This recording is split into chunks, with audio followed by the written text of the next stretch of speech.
Google just randomly on a Thursday dropped the news that AirDrop is coming to the Pixel 10 family. For the uninitiated, AirDrop is an Apple feature that allows people to quickly share files, contacts, and other media between Apple devices, including sharing across different people, not just the same user with multiple devices. So if Luke and I both had iPhones, we could just touch our tips together, as friends are wont to do. Yeah, unlike normal.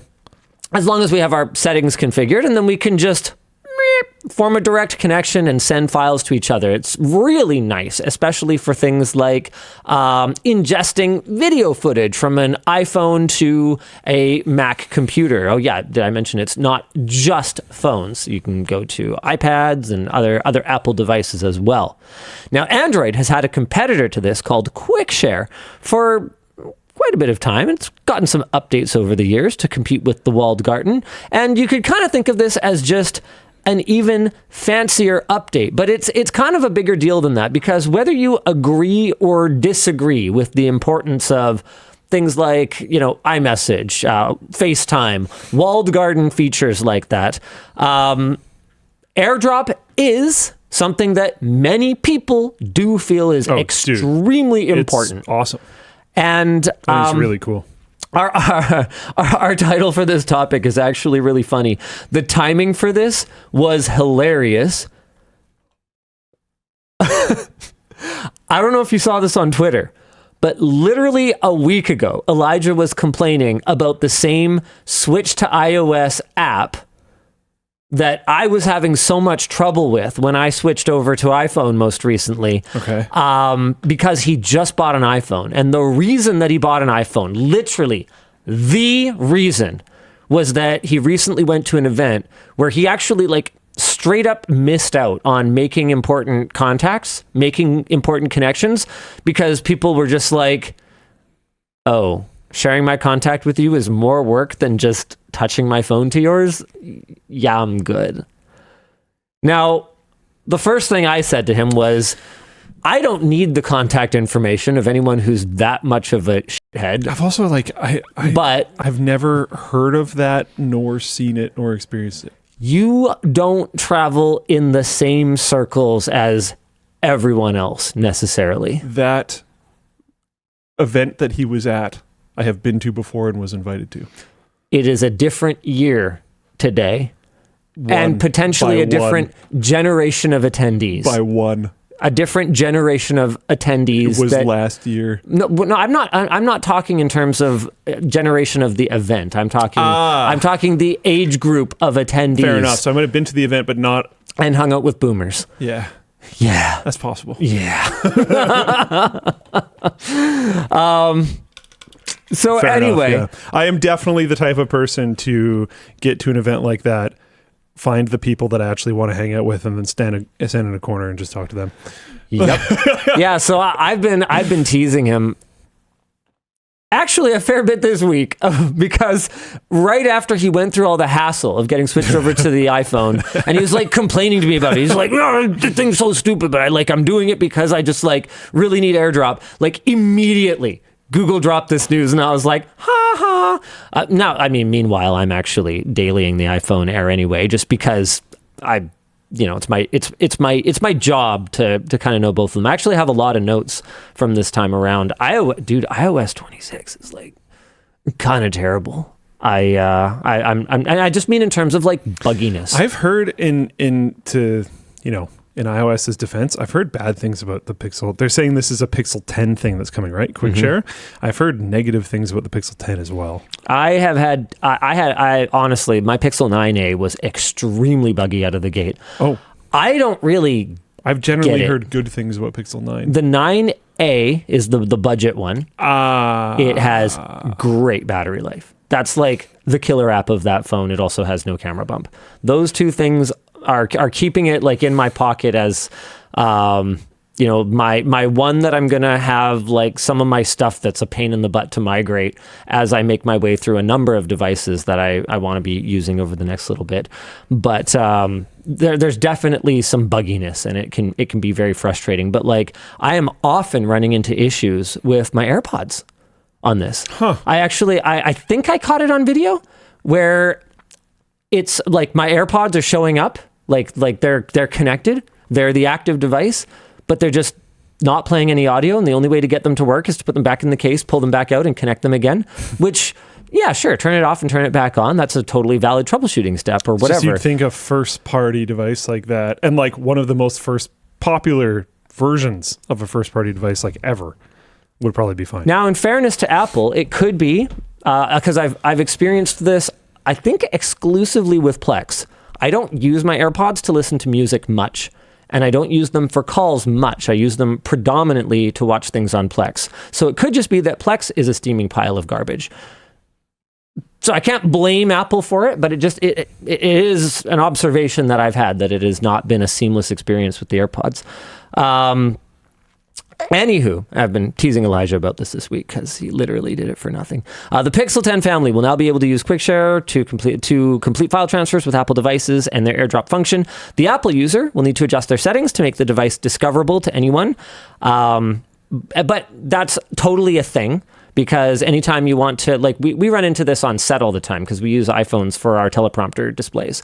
So if you want to transfer to like the work account that isn't in your contacts and you're not friends with or whatever, that's actually like a normal step then, is you need to just open it up to connect with anyone. So that's something that Apple people are totally used to doing.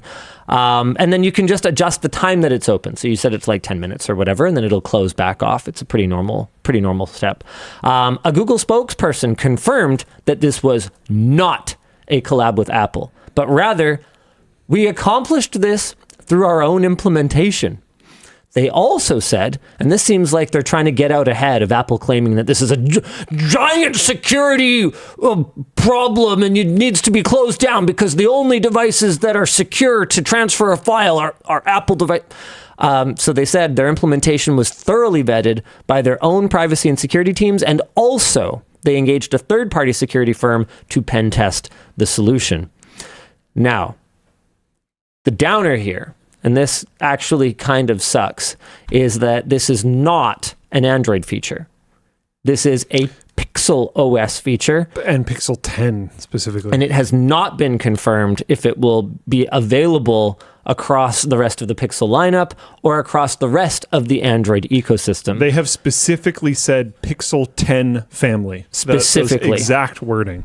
So to me, it's not coming to other stuff, at least not right now. But Google does have a history of starting features on the Pixel lineup, on the latest Pixels, having them make their way to other Pixels, and then having them make their way to the broader ecosystem.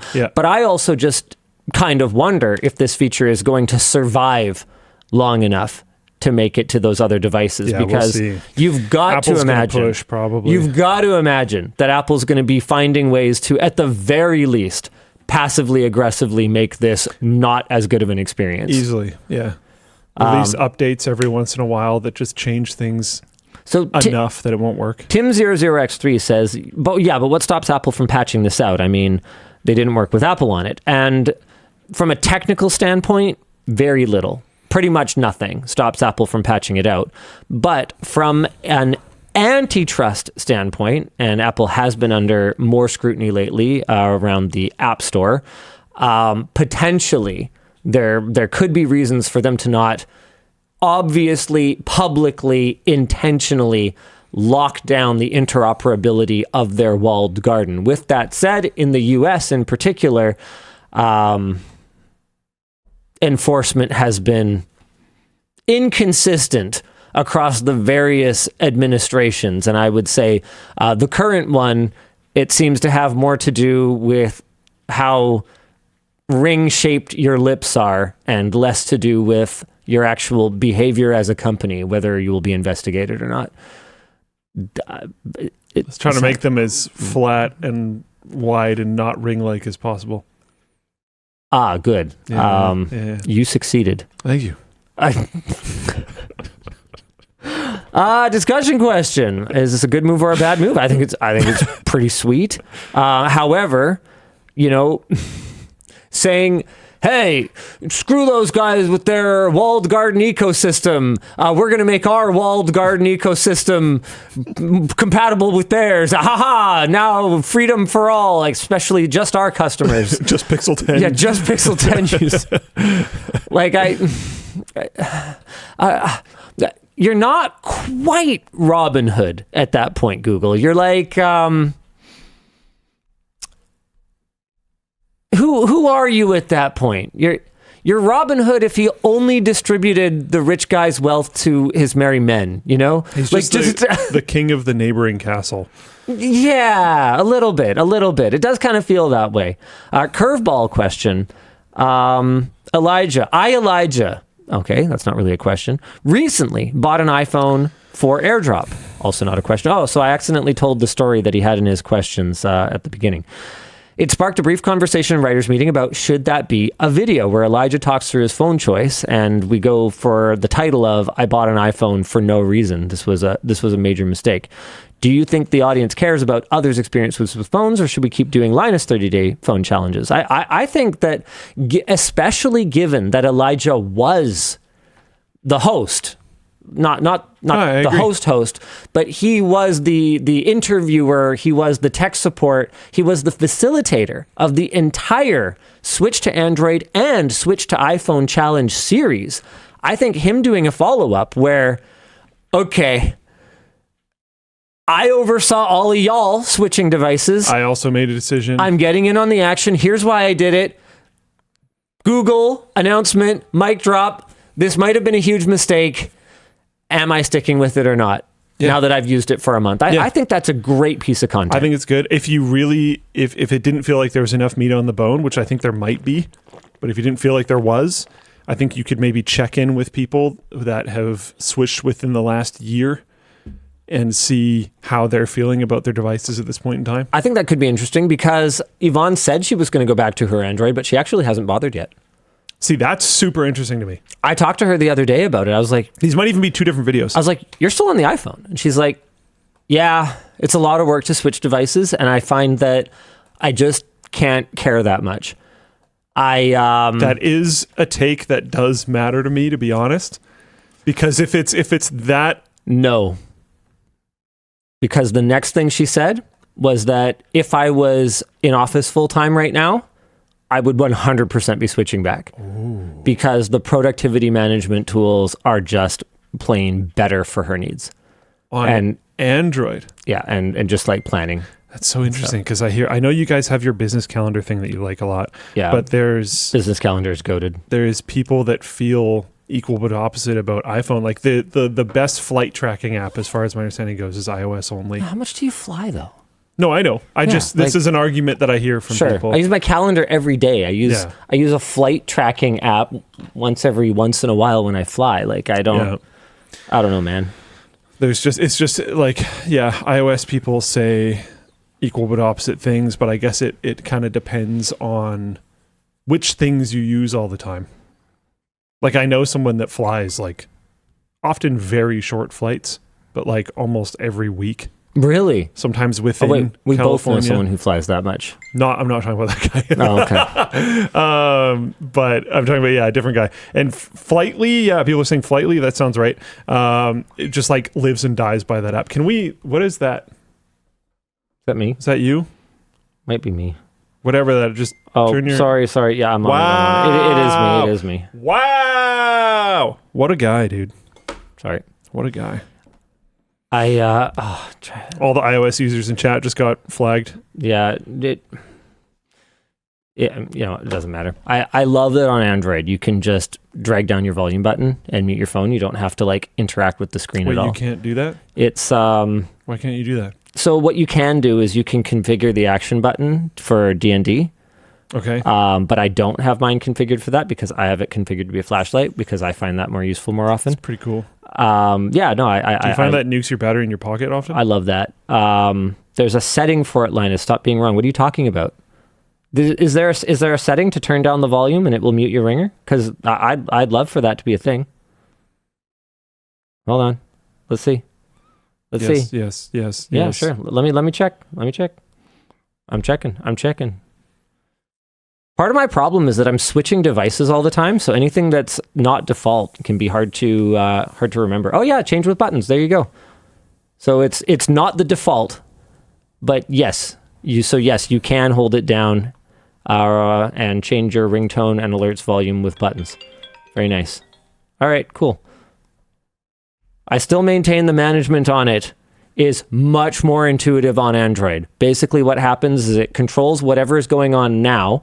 And if nothing is going on now, it controls your ringer and notification volume. And then you can click a thing, and then you get a full volume slider thing that comes out, and you can adjust all your various volume sliders independently. One thing that you still definitely can't do on iOS, though, is set a different volume for your notification and your ringer, which I find pretty annoying because I don't always want my notifications to be loud, but sometimes I do want a phone call to be loud. Yeah. Yeah. So whatever. Good job.